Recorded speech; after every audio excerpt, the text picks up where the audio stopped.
President Obama has again urged Americans to put pressure on the U.S. Congress to pass tough gun laws.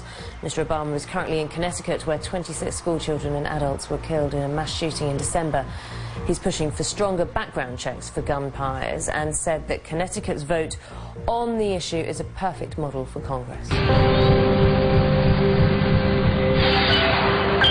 This is their last best chance to do something meaningful to reform America's gun laws, and the president used this speech right here in West Hartford to make a powerful plea to Washington.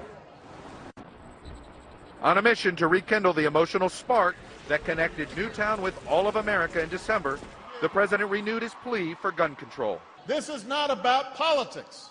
This is about doing the right thing for all the families who are here that have been torn apart by gun violence. And Mr. Obama invoked the suffering of the families of the Newtown victims. In Newtown, we want you to know that we're here with you. We will not walk away from the promises we've made.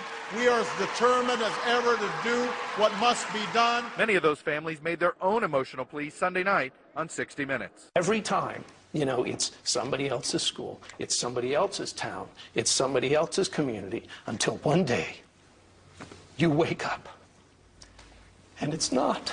David Wheeler, along with the families of 7 other Newtown victims, will travel to Washington tonight with the president on Air Force One and will join the White House lobbying effort this week.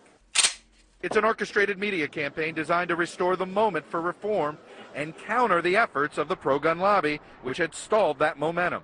Vice President Biden with police officials at the White House tomorrow and leading a gun safety discussion Thursday on MSNBC. In between, a rare policy speech by the First Lady, condemning gun violence in her hometown of Chicago. And all week, the Newtown families will be lobbying, senator by senator, hoping overwhelming public support for increased background checks will convince Congress to buck the powerful gun lobby, the NRA. This weekend, the NRA called the background check bill that Congress is considering a threat to the rights of law-abiding gun owners. But the president has called on Congress simply to act. We need a vote.